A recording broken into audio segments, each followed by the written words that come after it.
여러분, 파도가 지나간 자리라는 영화를 아시는지 모르겠어요. 톰이라고 하는 한 남자가 야누스라고 하는 그 외딴 섬에 등대지기로 자원하며 그 영화는 시작이 됩니다. 톰은 전쟁의 영웅입니다. 전쟁의 영웅이 뭐예요? 많은 사람을 죽였다는 거 아닙니까? 막 상처를 주고 말이죠. 그러니까 전쟁에 대한 상처와 아픔이 그 마음속에 간직이 되어 있어요. 그러던 어느 날 그는 외딴 섬에 등대지기로 자원을 합니다. 야누스라고 하는 외딴 섬이 얼마나 적막한지 전임 등대지기의 부인은 너무 외로움을 못 이겨서 스스로 자신의 목숨을 끊습니다. 근데 그 등대지기마저도 죄책감을 가지고 저 절벽 위에서 떨어져 죽어요. 이게 누구도 이 등대지기를 자원하지 않는데 전쟁에 대한 상처, 그 아픔, 또 남을 죽이는 것에 대한 그 어떤 용서를 바라는 마음으로 자신은 외로움 따위는 견딜 수 있습니다. 그러면서 이제 외딴 섬에 등대지기로 들어갑니다. 그러던 어느 날 해변 마을에 이사벨이라고 하는, 좀 더 정확히 말하면 등대 본청장의 딸이죠. 그 딸과 운명 같은 사랑에 빠지게 됩니다. 근데 톰은 자신의 불행을 함께 나누지 않기 위해서 사랑이 엮이지 않으려고 계속 도망갑니다. 그러자 도망가는 톰에게 이사벨은 그 말 한마디가 참 굉장히 중요한 것입니다. 과거는 과거에 두고 오는 것이 좋아요. 당신 마음속엔 등대가 있어요. 삶의 희망을 포기하지 말아요. 조심스럽게 한번 옆 사람 보고 이런 인사 좀 하세요. 집사님 마음에는 등대가 있어요. 그러니까 여러분, 등대가 있으면 희망이고 절대로 삶을 포기해서는 안 해야 되잖아요. 결국 톰은 이사벨의 진실한 사랑에 마음의 문을 열고 이제 결혼을 해서 외딴 섬에 등대지기로 살아갑니다. 근데 행복할 것만 같았던 이 사랑도 인력으로 되지 않아요. 유산을 2번이나 하면서 서로가 서로를 원망하고 서로가 서로를 계속해서 아주 그냥 정죄하고 갈등을 합니다. 그런데 어느 날 외딴 섬 쪽에 세상에 쪽배 하나가 왔는데 보니까요, 몇 날 며칠을 표류하다가 온 그 쪽배란 말이죠. 그 표류하는 그 배 안에 보니까 한 남자가 죽어 있었고 어린아이는 강보자기에 쌓여가지고 아직은 목숨이 붙어 있어요. 애가 젖을 달라고 응애 우는데 이거 당장 등대 본청에 신고를 해야 되거든요. 그런데 이사벨은 아기를 2번이나 유산시켰잖아요. 너무 그 아이가 이뻐요. 딸아이인데 어차피 마을 사람도 자신이 만삭되어 있는 걸 봤거든요. 그러니까 우리가 낳은 아이처럼 우리가 키우자. 물론 죽은 남자는 잘 묻어줬죠. 그리고 톰은 계속해서 갈등하였지만 사랑하는 아내가 행복해하는 모습을 보이고 싶어서 어쩔 수 없이 아기를 친아이처럼 키우게 됩니다. 두 사람은 아기로 인하여 너무나 행복합니다. 애가 자라면서 얼마나 이쁘겠어요. 근데 아기가 얼마큼 자라 세례식을 하기 위하여 마을 교회로 갔을 때 톰은 교회 공동묘지에서 혼자 울고 있는 한 여인을 발견해 알고 봤더니 그 여인이 그 남편을 잃고 자식을 잃은 그런 슬픔에 사로잡혀 있다 이 말이죠. 톰은 혼자 그 사실을 알게 된 후부터 충격이 빠지, 왜? 친어머니를 알고 있는 이상, 친모를 알고 있는 이상 죄책감에 시달립니다. 죄책감을 이기려고 등대지기까지 왔는데 결국 여인의 집에 아이는 무사히 잘 자라고 있다는 무명의 편지를 보냅니다. 걱정하지 마세요. 누군가가 아이를 잘 키우고 있습니다. 편지를 전달받은 여인은 곧바로 관청 직원들에게 아이를 찾아달라고 요청을 합니다. 점점 관청 수사관들의 수사망이 좁혀오고 결국 톰은 모든 사실을 고백하게 됩니다. 톰은 아내를 지키기 위해서 혼자 모든 죄를 뒤집어 쓰고 아내의 핑계를 대지 않아요. 그리고 자신이 혼자 구속을 받습니다. 아이를 잃은 이사벨은 정신 나간 사람처럼 삶을 포기한 채 절망과 좌절 속에 살아가고 있고요. 근데 어느 날 어떤 계기를 통해서 아이를 데려온 친모 역시 톰과 그 이사벨의 아픔과 상처를 듣게 되었어요. 이해하게 되었어요. 그래서 톰의 선처를 호소하는 탄원서를 써주게 됩니다. 그 탄원서에 의해서 톰은 이사벨의 곁으로 돌아오고 친모 역시 아이와 함께 점점 행복하게 잘 자랍니다. 수많은 세월이 흘러서 노인이 된 이사벨이 먼저 죽음을 맞았어요. 연상의 여인. 근데 혼자 남겨진 톰에게 아기를 품은 한 여자아이가 찾아왔어요. 그녀는 옛날 톰과 이사벨이 어린 시절에 잘 키웠던 여자예요. 세월이 흘러서 시집을 가서 아이를 안고 와요. 톰은 자신을 찾아온 루시에게 이사벨이 남긴 편지를 줍니다. 그 편지에 뭐라고 기록된지 아십니까? 나의 사랑하는 딸 루시, 네가 언젠가는 나에게 찾아올 줄 알고 내가 기다렸단다. 그러나 네 곁으로 가지 않겠다고 한 약속을 지키기 위해서 난 너에게 다가가지 않았다. 내가 행복한 가정에서 사랑을 받으며 잘 자라고 있다는 소식이 내가 없는 시간을 견디게 해주었단다. 사랑한다, 나의 딸 루시. 이미 살았을 때 썼지만 죽어서야 자기를 그렇게, 그 사람이 아니었으면 자기는 죽은 목숨이나 다름이 없어. 참 이 세상에는 사연이 다 있어요. 사연 없는 사람 하나도 없어요. 오늘의 사연, 어제의 사연 다 있어요. 근데 이 세상에 딱 사연 없는 사람이 하나 있으니 바로 가수 노사연이라고 합니다. 자, 그런데 이 일이 있기 전 톰은 야노스 등대 40주년 행사 때 이런 말을 합니다. 바다에서는 수많은 일들이 일어납니다. 바다가 던져주는 시련은 상상을 초월합니다. 하나님께서 왜 저를 살려주셨는지 모르겠습니다. 제가 드릴 말씀은 이것뿐입니다. 빛이 필요한 분들을 위하여 계속 불을 밝히겠습니다. 영화 감독이 이 작품을 통해서 하고 싶었던 이야기는 무엇이었을까요? 어쩌면 우리 인생 역시 수많은 파도가 부딪혀오는 외로운 섬과 같은 존재다. 우리가 외로운 섬이다. 사람들은 그 파도로 인하여 서로 상처를 받고 괴로워하고 절망하기도 한다는 것이죠. 영화 감독은 톰을 통하여 그 파도가 지나간 자리에서 상처받은 이들을 위하여 사랑과 용서, 화해의 불빛을 밝혀야 한다는 메시지를 주고 싶었던 것입니다. 비록 외딴 섬에 등대지기를 할지라도 빛이 필요한 이들을 위하여 계속 불을 밝혀주겠다는 바로 톰의 이야기처럼 말이죠. 또한 영화 감독은 등대지기의 삶이 외롭고 고독하지만 참으로 거룩한 숭고한 존재라는 사실을, 거룩하고 숭고한 존재라는 사실을 말하고 싶었던 것입니다. 그리고 어쩌면 우리의 삶도 때로는 등대지기와 같은 삶이다. 저는 이 영화의 스토리를 알고 난 이후에 그 다음부터는 등대가 여러분 달리 보이는 것이고, 그 등대지기라고 하는 노래 여러분 옛날 동요가 있지 않습니까? 등대지기 하면 뭐가 떠올라요 여러분? 등대지기 하면 막 기분 좋고 춤추고 그런 게 떠오릅니까? 등대지기 하면 고독, 외로움 이런 게 생각이 나죠. 근데 등대지기의 외로움이 바다를 지키고 항해를 하는 배들을 바른 길로 인도하는 것이 아닙니까? 그 외로움에 등대지기가 없다면 배들은 어두운 바다를 지나가면서 불안해합니다. 어디에 암초가 있는지도 모르고 말이죠. 저는 가끔 야간 산행을 하는데 필수적으로 초콜릿 몇 개, 그리고 생수통 하나, 그리고 손전등 하나 들고 갑니다. 뭐 대부분은 일행고 하지만 제가 그냥 갑자기 잠도 안 오고 그러면 그냥 나가요. 그냥 나가서 딱 산에 갔다 오는 겁니다. 어떤 분들은 목사님 조심하세요. 진짜 칠흑 같은 어두운 밤에 손전등에 배터리가 나가버렸어요. 캄캄합니다. 이게 보통 후레쉬 같으면은 건전지가 이렇게 아주 어둡다가 꺼지거든요. 요놈의 LED 손전등 배터리는 말이죠, 바로 그냥 깜빡깜빡도 안 해요. 그냥 갑자기 나가버려요. 난 옛날에 고장나서 그런 줄 알았더니 요놈의 종자들이 그렇습니다. 자, 그런 생각을 해봤습니다. 산행을 하면서도 후레쉬 하나 불빛 나가도 세상에 가슴 조이고 더듬더듬하고, 여러분 그렇잖아요. 저는 아직도 핸드폰에 기계칩니다. 핸드폰으로 불을 제가 켜지를 못해요. 그래서 푹푹 기어서 왔다는 사실.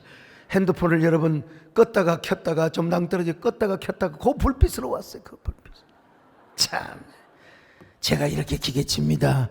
기계치여도 목회하는 데는 아무 지장이 없습니다. 여러분 기계치여도 잘 먹어주고 위로해주고 공감해주고 추앙해주면 되더라고. 보니까 여러분을 추앙합니다. 할렐루야.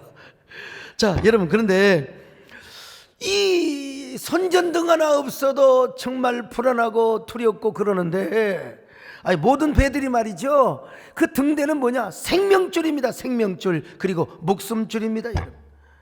외딴 섬에 있는 등대지기는 생명줄과 같은 역할을 하지만 얼마나 외롭겠습니까? 밤에는 아무도 곁에 없어요. 캄캄한 밤에 등대에서 혼자 다리 세기를 기다리는 등대지기는 힘들고 외로워요. 그렇지만 힘들고 여러분 우리가 고독하고 정말 어렵지만 나는 오늘 여러분들에게 어떤 도전을 줍니까? 우리 모두가 오늘 영혼을 지키고 교회를 지키고 한국교회를 지키고 이 사회를 지키는 건강한 사회를 지키는 뭐예요? 외로운 등대지기가 되자. 할렐루야. 동의하시면 아멘합니다. 오래전부터 이런 설교 한번 해보려고 했는데요, 그러니까 어디 가서 등대를 보면 그냥 등대로 보이지가 않아요. 그 등대가 나의 존재로 느껴지게 되고 그 등대가 내 삶처럼 느껴지게 되더란 말입니다. 때로는 우리 성도의 모습으로 투영이 되고, 아, 저 등대는 우리 세된 교회야, 세된 교회로 여러분 이렇게 다 투영이 되더라 이 말이죠. 한 번은 제주도 갔을 때 비가 몹시 내렸습니다. 그런데 제주도가 언제든지 왔다 갔다 할 곳은 아니거든요. 제가 언젠가는 내가 이 설교를 할 텐데 곡조 있는 예화로 쓰기 위하여 등대 앞에 가서 등대지기라는 노래를 하모니카로 불러야 할 텐데, 근데 그날은 얼마나 비가 경상도 말로 억수로 쏟아졌던 거 아닙니까? 송정호 우리 안수 집사님 우산을 받쳐주고 등대지기라는 노래를 불렀습니다. 그러니까 그 외로움과 쓸쓸함의 분위기가 비가 오니까 더 느껴지더라고요. 여러분 이거 박수 소리가 아닙니다. 자, 한번 노래 들려주시겠습니까?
이렇게 설교하는 목사에게 여러분 이런 낭만도 사실 있어야 됩니다. 낭만도. 근데 중요한 건 뭐냐? 우산을 잡고 있는 송정호 집사는 비를 하나도 안 맞고 그 우산의 준야에 떨어지는 걸 제가 다 맞았다는 사실입니다. 제가 이렇게 살아갑니다, 여러분. 한 번은 밀양인가 집회, 연합 집회를 갔는데 낮에 오후에 좀 시간이 있어서 산행을 해요. 근데 내 앞에 가던 송정호 집사가 저 계곡이 있는데 나를 확 비커내서 도망가 버리잖아요. 야, 나 그때 충격받았습니다. 봤더니 뱀이 또아리를 들고 있더라고요. 살모사가. 그러면 좋게 도망가려든지 왜 나를 미끌고 도망갑니까, 여러분? 믿을 수 없는 메이커. 제가 오늘 여러분들에게 등대지기 거장이 되자고 지금 말씀을 드리고 있는데, 미안하지만 성경에는 등대지기라는 말이 안 나와요. 뭐가 나오느냐? 등대지기 대신에 파수꾼이라는 말이 나옵니다. 파수꾼은 뭐요? 성을 지키고, 그리고 등대지기는 바다를 지키는 사람 아닙니까? 똑같아요. 파수꾼이 저녁 내내 잠을 자지 않고 성을 지킬 때 성 안에 있는 사람들이 편안하게 잠들 수 있는 것처럼 등대지기도 밤을 새우며 등대를 지킬 때 배들이 안전하게 항구를 찾아가든지 아니면 계속 항해를 하게 만드는 것입니다. 근데 오늘 본문을 보면은 파수꾼이 됐든 등대지기가 됐건요, 날 새는 것이 그렇게 쓸쓸하고 외로운 것처럼 느껴집니다.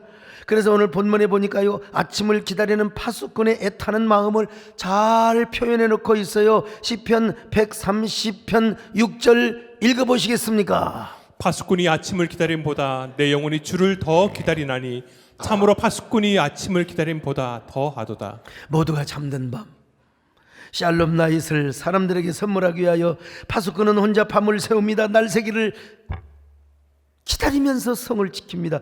등대지기도 마찬가지입니다. 지나가는 배들을 안전하게 항해하도록 하기 위하여는 여러분 혼자 등불이 꺼지지 않도록 지켜줘야 돼요. 그런 것처럼 오늘 같은 혼돈과 공허의 세상에는 등대지기 거장이 절실하게 요구되고 있습니다. 여러분, 등대지기 거장, 오늘날 우리 한국교회를 보세요. 어른의 리더십이 부족해요. 어른이 있어도 어른을 인정을 잘 안 하려고 하는 세대입니다. 물론 어른일수록 한국교회 전체를 바라보고 공교의 공익과 공공선을 위하여 균형과 그리고 밸런스를 맞춰야 하는데 또 그렇지 못하는 부분도 가끔 볼 때도 있고요. 언제부턴가 우리 한국교회가 이념과 진영 논리에 갇혀버렸습니다. 그런데 요즘은 이상하게 같은 진영 안에서도 서로 물고 뜯고 싸우는 걸 보면 가슴 아픕니다. 가슴 아파. 근데 언제쯤 이게 말리는 작업을 해야 되는지 정말 타이밍이 보이지를 않아요. 정말 한국교회를 생각하고 공교회의 공익을 생각하고 공공선을 생각한다면 내가 좀 손해보고 내가 좀 억울함을 당하고 내가 좀 비판을 당해도 아주 그것이 너무나 치명적인 것이 아니라면 여러분, 어두운 바다를 지키는 등대지기처럼 외로운 성을 지키는 파수꾼처럼 여러분, 우리가 정말 한국의 공익을 지켜야지요. 공공선을 지켜야 되지 않겠습니까? 왜 그렇게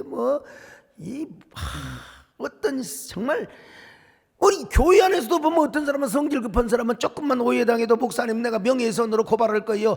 명예훼손으로 교회 안에서 고발을 할 것 같으면 나는 지금까지 수천 건 했겠다 그냥. 에이. 여러분, 이런 말씀 드리기가 좀 개면적긴 하지만 10수년 동안 저와 우리 교회는 한국교회를 위한 등대지기 사역을 해왔다고 자부합니다. 자부합니다. 할렐루야. 여러분, 자부해요. 이런 얘기를 하면 자랑처럼 들을지 모르지만 꼭 그렇습니다. 여러분, 사람이 어떤 시각으로 보느냐, 조금 여유로운 시각으로, 유튜브로 그리고 방송을 통해 듣는 분들 좀 여유로운 시각을 가지고 좀 균형 있는 마음을 가지고, 이건 절대로 자랑이 아닙니다. 어디까지나 등대지기 거장에 대한 연장선상에서 드리는 애화적 설명이나 적용이라고 그냥 받아들여 주세요. 저는 여러분 진짜입니다. 대형교회 목회자 가운데 제일 먼저 통성애 반대 운동을 시작했습니다. 나 통성애자들을 사랑해요. 그러나 이 쓸데없는 포괄적 역차별을 당하는, 그리고 뭡니까, 성경적 가치를 훼손하는, 그리고 반사회적, 반기독교적, 그리고 반문화적, 반성경적 이런 악법을 반대해야죠. 당연히 목회자로서, 국민의 한 사람으로서 차별 없는 세상을 만들어 가야지요. 그러나 성경적 진리와 가치가 지켜져야 되고, 다수가 역차별당하는 헌법의 표현의 자유와 종교의 자유 등을 비롯하여 여러분 헌법적 정신이 훼손이 되어서는 절대로 아니 되지요. 여러분, 저는 이슬람 스쿠크법을 막는 데 앞장서고 종교인과세 문제를 잘 전략적으로 대처를 하였습니다. 특별히 코로나 상황에서 예배를 지키는데도 여러분 정말 제가 최선을 다했다는 사실 아십니까? 지금은 코로나가 끝물이기 때문에 별거 아닌 것처럼 보이지만 그때는 여러분 모든 언론과 시대와 국민이 희생양을, 그래서 여러분 신천지가 당연히 그건 희생양이 돼야 되지만 같은 선상에서 교회가 여러분 같이 여겨가지고 말이요, 그냥 그렇게 희생양이 되면 안 되잖아요. 안 되잖아요, 여러분요.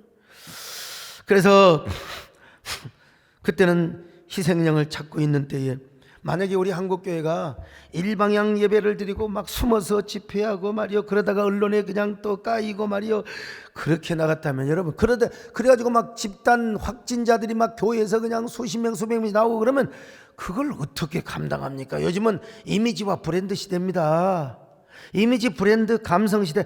한 번 국민들이 이건 아니야 해버리면 이 이미지, 이런 그 브랜드를, 나쁜 브랜드를 이렇게 잘 희석화시키고 이걸 중화시키는데 얼마나 많은 시간이 들고 얼마나 많은 돈이 들지 않겠습니까, 여러분? 얼마나 큰 비판을 받았겠어요. 그런 의미에서 한국교회는 자기들만 생각하는 어떤 카르텔이나 어떤 이기적 집단으로 비춰지면서 여론의 희생양이 되어버릴 수도 있었습니다. 이러면요, 진짜 하마터면요, 그럼 배가 좌초되는 거나 똑같지요. 이때 저는요, 우리 한국교회를 지키는 등대지기가 되고 싶다. 등대지기가 되고 싶다. 당연히 예배의 자유를 지켜야지요. 그냥 오죽하면은 여러분 저 클레멘트 3세는 다 모이라고 해가지고 성도들 다 죽였잖아요. 자기들도 사제들도 다 죽고. 이걸 알았던 칼빈이 쿼런틴 시스템을 적용해서 온 제네바 시민들에게 박수를 받아 종교계의 성공해서. 근데 막 맹목적인 분들은 이런 걸 모르고 이 칼빈, 우리보다 위대한 우리의 장로교의 시조 칼빈이 그렇게 했어요. 쿼런틴 격리 제도를 시켜가지고 교회 오지 마세요. 우리가 가서 예배 드리겠습니다.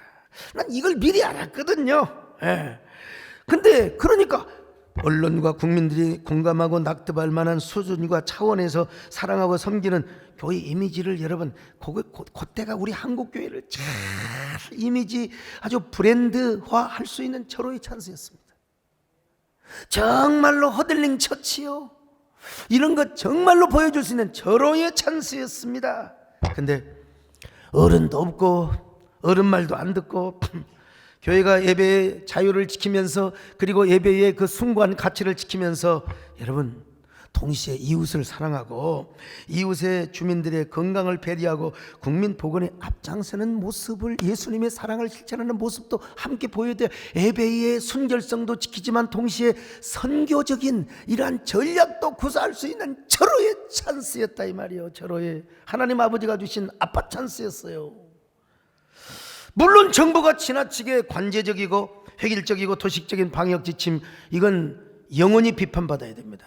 이거는 큰 교회나 작은 교회나 여러 명 이것만큼은 정말 나도 여러분 얼마나 울분이 터졌는지 몰라요. 그러나 그럼에도 불구하고 여러분 선제적 방역을 하면서 정부보다 더 안전한 예배 공동체를 이루는 모습을 우리가 보여줄 수 있었어요. 그게 뭐냐면 하이브리드 처치였습니다.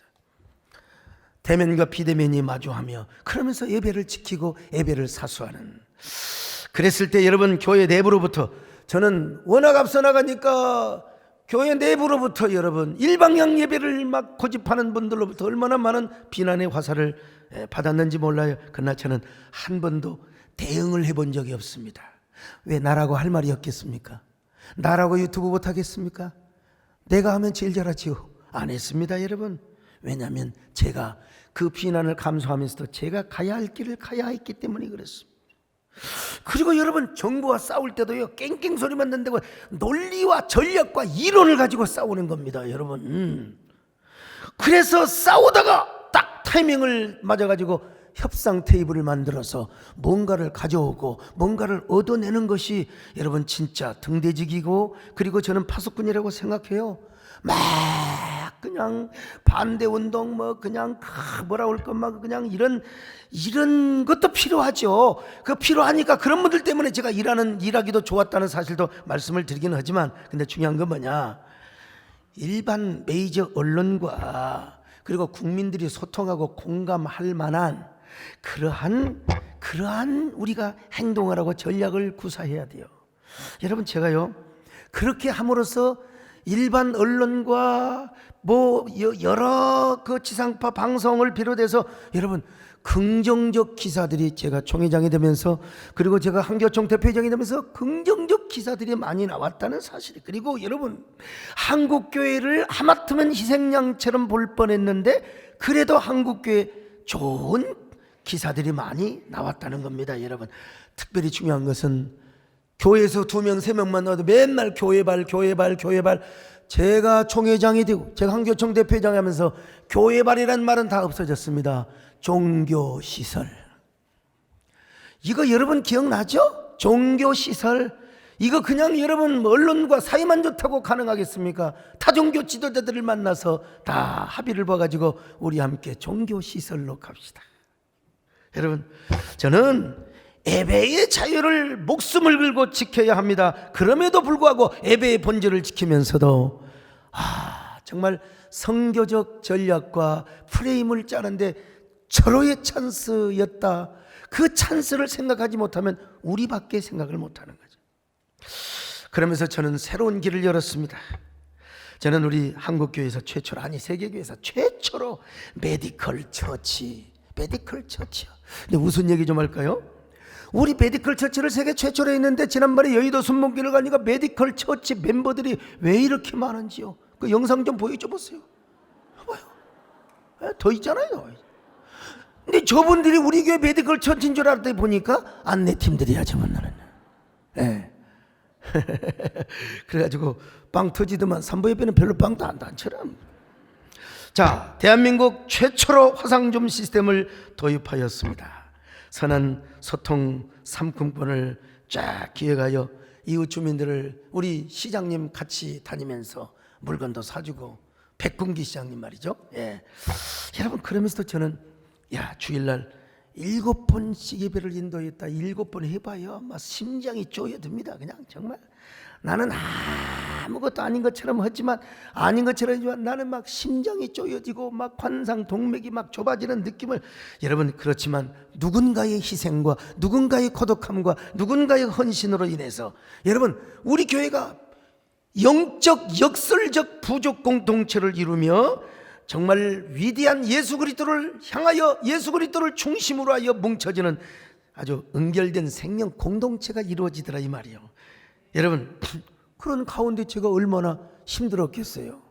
여러분, 얼마나 저라고 사람이에요. 저라고 여러분 좋은 소리 듣고 싶지 누가 여러분 나쁜 소리 듣고 싶겠습니까? 등대지기를 하다 보면 외로울 뿐만 아니라, 파수꾼 노릇을 하다 보면 외로울 뿐만 아니라 비난도 듣고 말이야, 그 비판도 받을 수 있어요. 그 억울한 고독을 어떻게 이겨낼 수 있었습니까? 나는 하나님의 말씀으로, 우리 예수님께서 뭐라고 하셨어요? 비판하지 말라. 비판하면 그대로 네가 당한다. 헤아리지 말라. 그대로 헤아린다. 나 그래서 비판을 안 해요. 잘 어지간하면 제가 안 합니다. 왜? 하나님 앞에 제가 결국 명예회복을 하고 칭찬을 받으니까 그렇죠. 자, 마태복음 7장 1절로 2절 다 같이 읽어보실까요? 비판을 받지 아니하려거든 비판하지 말라. 너희가 비판하는 그 비판으로 너희가 비판을 받을 것이요, 너희가 헤아리는 그 헤아림으로 너희가 헤아림을 받을 것이니라. 자, 우리 예수님 오늘날로 말하면 부메랑의 법칙입니다. 부메랑의 법칙이요. 공자님도 이런 얘기를 했어요. 모든 사람에게 다 칭찬을 받으면 그건 지도자가 아니래요. 여러분, 대통령이 다 칭찬받습니까? 국회의장이 다 칭찬받습니까? 총리가 다 칭찬받습니까? 앞에 나가서 일하면 반드시 반대급부가 따라오게 되어 있는 겁니다. 일 안 하면 몰라도요. 그러니까 공자님 뭐라고 하냐면, 좋은 사람에게는 좋은 소리 듣고 나쁜 사람에게 나쁜 소리 듣는 게 원칙이라는 겁니다. 저는 이런 말씀들이 왜 이렇게 위로가 되는지 몰라요. 그리고 우리 교회 장로님들을 비롯해서 우리 교회 성도들이 위로를 넘어서 막 저를 추앙해 줍니다. 추앙해 줘요. 나도 여러분을 추앙합니다. 여러분도 저를 추앙해 주세요. 여러분, 추앙 이게 뭐 알고 나면인지 모르겠네. 이 추앙이라는 거는 요즘 나의 해방 일지라고 하는 유명한 드라마의 명대사입니다. 나를 추앙해 줘요. 나도 당신을 추앙하겠어요. 이거는 EBS 작가인 박소연 집사님이 저한테 힌트 준 건데, 우리 교인들은요 드라마도 안 보고 내가 보라는 것만 보는 거예요. 그냥 옷소매 붉은 꽃동 보라니까 보는 거고, 그냥 안 봐. 다른 드라마를 안 봐. 내가 보고 내가 보라는 것만, 내가 음악도 내가 들으라. 여러분 훌륭하십니다. 드라마도 안 보신 여러분 대단하십니다. 지난주에 우리 교회 박재희 집사님이 또 이런 추앙의 문자를 보냈더라고요. 오늘에서야 알았습니다. 세상은 목사님을 향해 공격을 할 때가 있네요. 목사님을 가장 가까이서 보는 저희들은 목사님의 진정성을 아는데, 주님만 사랑하며 오직 주님만을 바라보며 온몸 바쳐 일하시는 목사님의 진정성을 아는데, 목사님 지금처럼 힘내주시고 지금처럼 그 자리에서 저희를 이끌어주세요. 주님 다음으로 목사님을 존경하고 사랑합니다. 여기다가 이분이 드라마를 봤으면 목사님을 추앙합니다 했을 텐데, 드라마를 안 보니까. 이런 교인들의 격려 때문에 저는 남이 비난하고 비판하는 거 그냥 귀 기울이지 않고 그냥 제가 등대지기 길을 가는 거죠. 그냥 그 비판하는 사람 최고의 대우가 뭔 줄 아세요? 무대응이에요. 안 보는 거예요. 반응도 안 하는 게 제일 여러분 좋습니다. 그리고 나는 내가 가야 할 일, 하이 콘셉트를 가지고 어떻게 하이 타치를 할 것인가, 창의적인 생각에 몰두를 합니다. 그랬을 때 우리 세대된 교회가 어느 순간부터 공공재가 되더라고. 공공재. 코로나 상황에서도 공공재로 쓰임받는 거, 공공재가 뭡니까? 일종의 등대지기 역할을 하는 거죠. 공적으로 쓰임받는. 사실 지난주일에도 우리 교회가 얼마나 지지난주죠. 지지난주 공공재로 쓰임받았습니까? 여러분, 지내놓고 보니까 우리 교회에서 은혜로운 동행기도에 말도 많고 탈도 많고 진짜, 그러나 현장에 있는 사람들로서는 가장 은혜 받은 사람이 여러분인 줄로 믿습니다. 여러분, 지난 부활주일은 어떻고 여의도 순문교회에서 있었던 부활절 연합 예배에 제 설교도 공공재로 쓰임 받았습니다. 공공재로. 우리 교회 성가대가 얼마나 또 멋있었습니까? 솔직히 예수님이 부활을 기념하는 부활절 예배의 성가대는 저 정도는 돼야지. 저 정도는 예수님의 부활을 찬양하는 데 더 웅장해야 되지 않겠습니까? 여러분요, 사실 우리 교회는 멋있어. 그래, 계속 그냥 들어줘 버려라 그냥. 여러분, 우리 교회는 결코 화려한 교회가 아닙니다. 여의도나 사랑의 교회나 명성교회를 다녀오면 나 우리 교회는 촌교회다, 컨트리 처치다, 아이고 진짜 동네 교회다. 이게 나쁜 말은 아니고 근데 저는 러시아나 동구권 나라를 갈 때, 이야, 저렇게 예배당을, 와, 저렇게 예배당을 잘 지었냐. 우리 교회는 완전히 그냥 화장실 같. 거기 가서 보면 진짜 그렇게 예술적이고, 응? 근데 동구라파 그리고 러시아가 공산 체제가 무너졌어요. 종교의 자유화가 됐어요. 근데 가톨릭이나 정교회 같은 경우는 건물을 중시해 가지고 건물이 있으니까 바로 회복되는 거예요. 근데 우리 개신교는 너무 지나치게 또 종교개혁의 영향을 받아가지고 건물을 중요하지 않고 말씀의 본질과 성령의 임재만을, 물론 중요하죠. 말씀과 성령의 본질만을 주장하다 보니까 세상에, 아니 이제 뭐 땅이 있어 도시에 무슨 건물 하나 살려니까 돈이 얼마나 비싸고.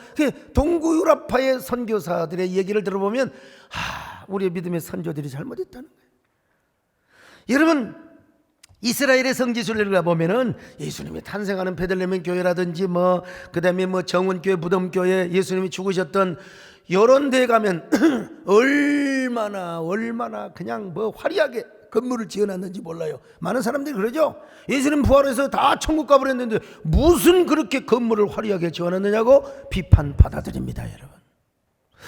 그러나 그런 비판이 있음에도 불구하고 만약에 가톨릭이나 정교회가 그 장소를 점유하지 않았다면, 그리고 그 장소에 무슬림이나 아니면 절이나 아니면 다른 타종교가 술집이나 다른 건물이 있다면 얼마나 많은 그리스도인들이 가서 그곳에 가서 감동을 받고 눈물을 흘리는데 어떻게 그런 눈물과 감동을 자아낼 수가 있겠습니까? 그냥 우리는 양극으로 보면 안 돼요. 항상 균형감을 가지고 봐야 되는 것 아니겠습니까? 참, 우리 교회가 부흥해서 10만 명, 아니 출석교인들만 10만 명이 된다고 생각해 보세요. 아마 12,3부 15부를 드려야 될 거예요. 내가 하지도 못하고요. 말도 안 돼. 그러면 또 교회를 지어야 되겠죠. 아니면 교회가 크다고 능사가 아니고 적다고 무슨 열등의식에 빠질 것도 없고, 크면 큰 대로 작으면 작은 대로. 여러분, 감자도 캐보면 작은 놈 큰 놈 다 있잖아요. 작은 감자는 장조림에 볶아 먹는 것이고 큰 놈은 삶아서 쪼개서 먹는 것이고. 그럴 때 숫자에 맞게 교회를 질 수 있으면 짓는 것이고, 안 짓는 것이 좋다면 또 안 짓는 것이고. 여러분, 그래서 동구 선교사들에 의하면 개신교는 너무 건물에 신경을 안 썼다. 선교를 하려고 해도 엄두도 안 난다. 오늘 여러분, 우리 세대된 교회가 우리 건물이 또 공공재로 쓰임을 잘 받았다면, 아니 여러분의 사역이, 오늘 우리의 사역이 공공재로 쓰임을 받았다면 앞으로 더 등대지기가 되어야 된다. 등대지기 처치가 되어야 한다는 사실을 여러분 함께 동의하시기를 바랍니다. 믿으시기를 바랍니다. 이 노래 한번 불러볼까요? 얼어붙은 그림자 물결이에서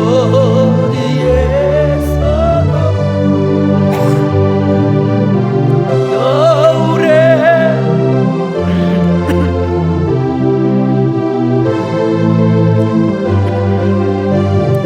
생각하라. 여기서부터 중요합니다. 생각하라. 저 세상을 지키는 교회여, 거룩하고 사명의 믿음. 자, 그러면 우리가 어떻게 등대지기 거장이 될 수 있느냐? 첫째로 하나님을 사모하는 사람이 되어야 됩니다. 하나님 사모하지 않고, 자, 오늘 시편 130편 5절로 6절을 같이 읽어보실까요? 나 곧 내 영혼은 여호와를 기다리며 나는 주의 말씀을 바라는도다. 파수꾼이 아침을 기다림보다 내 영혼이 주를 더 기다리나니 참으로 파수꾼이 아침을 기다림보다 더하도다. 파수꾼이 아침을 기다리는 것도 중요해요. 근데 더 중요한 건 뭐냐? 파수꾼이 아침을 기다리는 것보다 내가 하나님의 말씀을 사모하며 하나님의 은혜를 사모한다는 거예요. 이런 사람이 파수꾼이 될 수 있고 이런 사람이 등대지기가 될 수 있어요. 사랑하는 여러분, 저는 원래가 막 겸손하고 말이 없고 또 제가 남한테 지기를 좋아하고 그런 사람 아니에요. 막 타고날 때부터 인정은 많지만 눈물도 많고 그렇지만 싸움에서 지면 다음 날 또 해야 돼요. 뭐 진 적도 없지만 기싸움에서 이겨요. 기싸움에서. 예. 근데 임자 만나죠. 나보다 더 싸움 잘하는 놈도 있죠. 그럼 다음에 또 싸우자고. 왜 내가 왜 이런 얘기를 하는지 나도 모르겠어요. 아무튼요. 근데 이런 사람이 목회를 하면 깡으로 목회를 하는 거예요. 자기 깡으로, 자기 실력으로, 자기 능력으로 말이죠. 여러분, 자기 깡으로 목회한 사람은 결국 망하고 새우깡 먹습니다. 안 돼요. 정말 파수꾼이 되고 정말 등대지기가 되려면 하나님의 은혜가 없이는 안 돼요. 하나님을 사모해야 돼. 내 힘으로 등대지기 한다고 여러분 금방 나가 떨어져요. 내 힘으로 내가 등대지기 목사가 된다고 진즉 나가 떨어졌을 거예요. 저는 누가 그런 욕을 먹고 누가 그런 비판을 받습니까? 근데 딱 하나님을 사모하고 하나님을 기다리면 이런 거 다 이겨지는 겁니다. 그냥 불을 밝히는 거예요. 불을 밝히는 겁니다.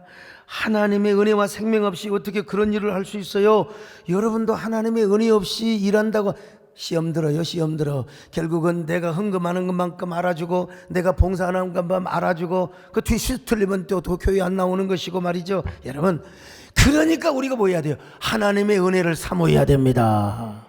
하나님의 능력을 사모해야 됩니다. 하나님 없이는 우리가 한 발자국도 나갈 수 없어요. 옛날에 우리 남진 장로님, 내가 노래 잘하고 내가 똑똑해서 뭐 잘생기셨잖아요. 벌써 우리 남진 장로님은 영화를 그때 뭐 100몇십 편 하셨다고 하던가 하여간 뭐 아마 70편인가 아이가 100편 가까이 윤정희, 김지미 뭐 이쁜 여자하고 다 했어요. 다 했어요.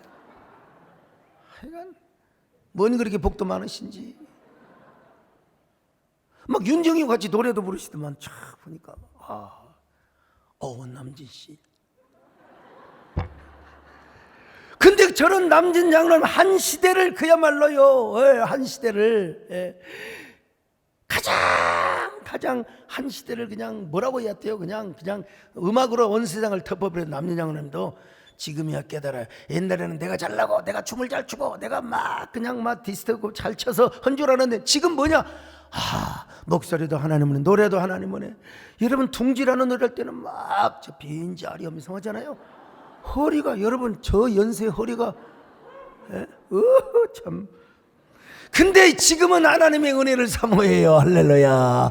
하나님의 은혜를 사모하는 저와 여러분 되시기를 바랍니다. 아멘. 목마른 사슴시 내 물을 찾아 헤매이듯이 내 영혼 주를 찾기에 갈급하나이. 주님만이 나의 힘, 나의 방패, 나의 참소, 나의 몸 정성 다 바쳐서 주는. 두 번째, 인내하는 마음입니다. 인내하는 마음. 자, 시편 130편 6절로 7절 같이 읽어보시겠어요? 파수꾼이 아침을 기다림보다 내 영혼이 주를 더 기다리나니 참으로 파수꾼이 아침을 기다림보다 더하도다. 이스라엘아, 여호와를 바랄지어다. 여호와께서는 인자하심과 풍성한 속량이 있음이라. 뭐 정말 그렇습니다. 이게 같은 말씀의 맥락이지만 파수꾼이 그리고 등대지기가 얼마나 새벽을 아침을 기다려요. 밤을 새운 사람이니까. 그러려면 인내가 필요하다. 인내. 오늘 우리도 마찬가지입니다.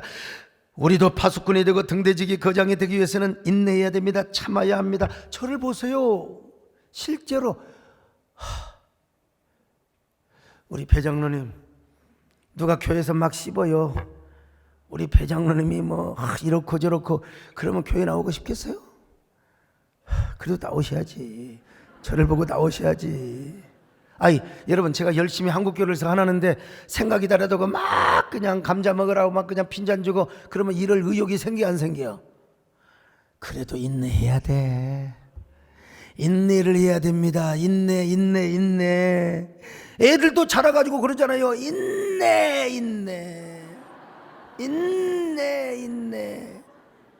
여러분 인내하라 이 말이요. 전 진짜 여러분 보세요. 스쿠크나 종교인 과세법은 보수 정권에서 만들어졌어요. 기독교 가치관과 어떤 세계관을 모르니까 못 모르고 그냥 경제적 관점에서. 그 내가 여러분 보수 정권 지도자들하고 얼마나 소통을 해야 되겠어요. 만나고 당연히 만나야죠. 그렇다고 피켓 만들고 뭐 물러간다고 물러갑니까 여러분? 어떻게 잡은 정권인데 여러분 그게 물러가요? 동네 이장도 안 물러가요 여러분요. 반장도 안 물러가. 어떻게 잡은?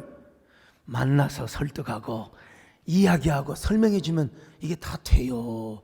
그러다 보니까 이제 진보 쪽에서는 저 새끼는 완전히 말이야 보수 정권의 뭐 하수인이고 어쩌고.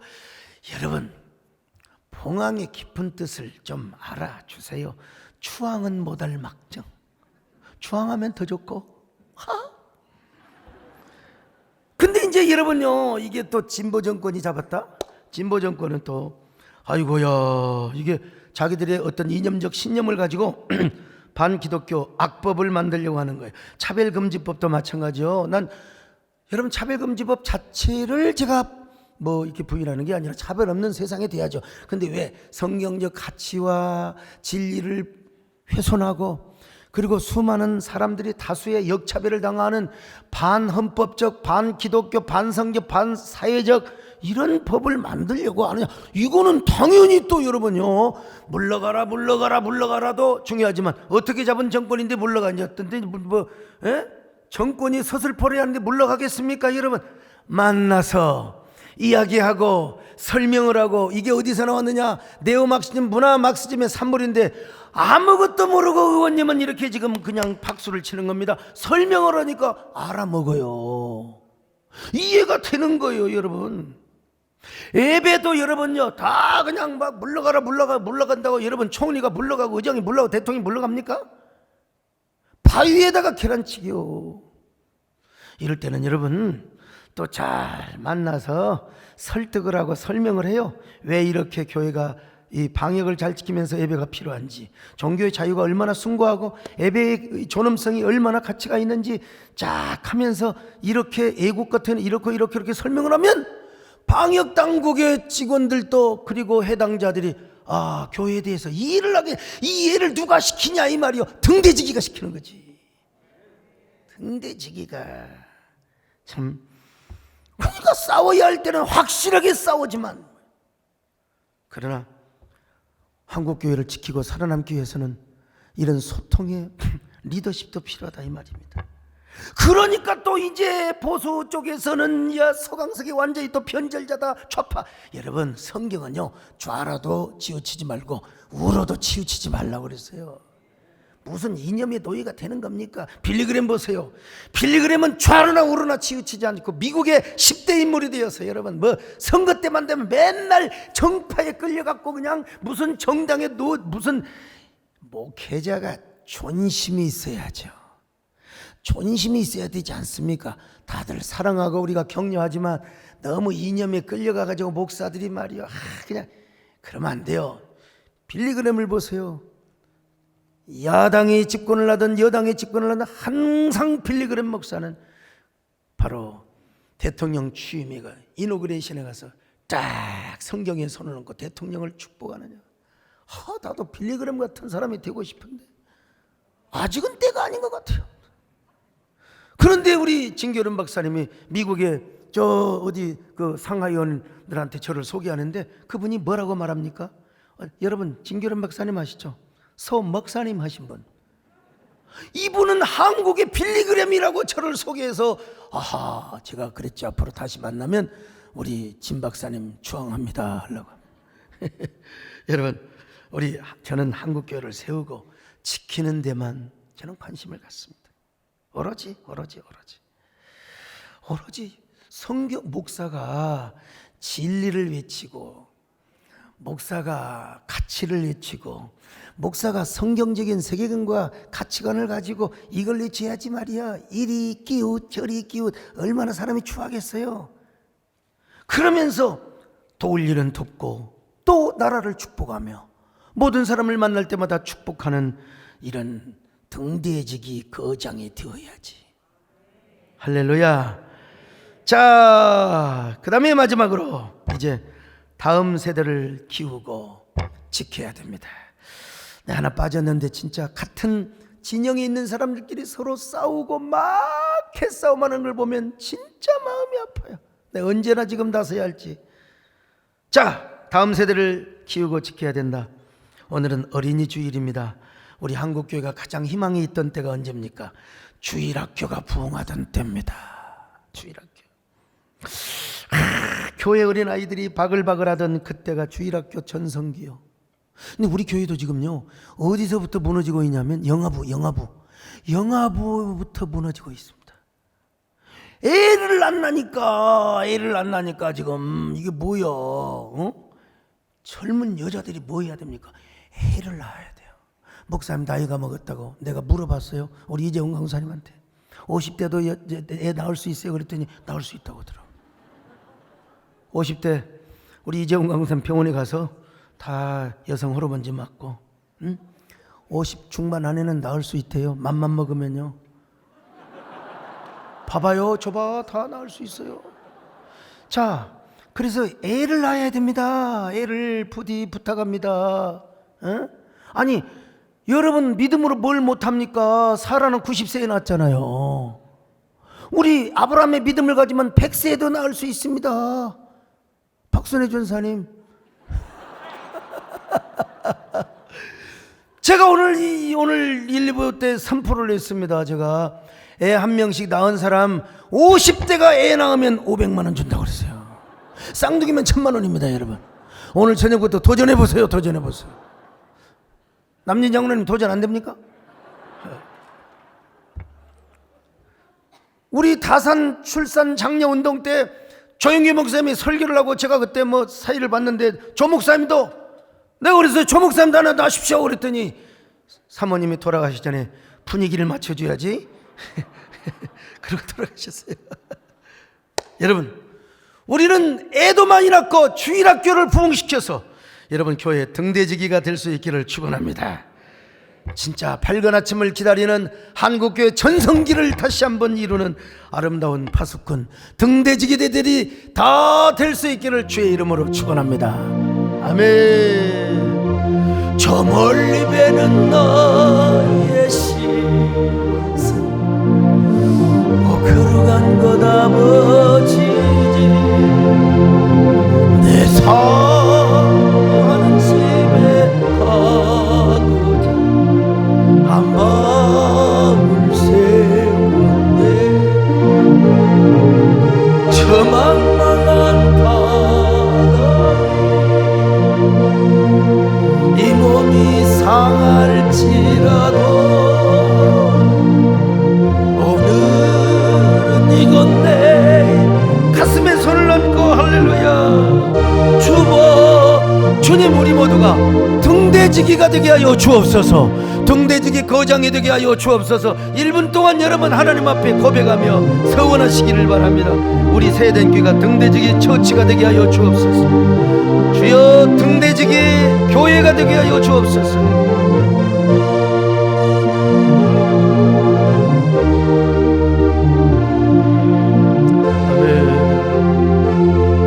하나님 아버지 감사합니다. 우리 모두 등대지기 교회 되게 하여 주시옵소서. 등대지기의 거장들이 되게 하여 주시옵소서. 예수님의 이름으로 기도 올려옵나이다.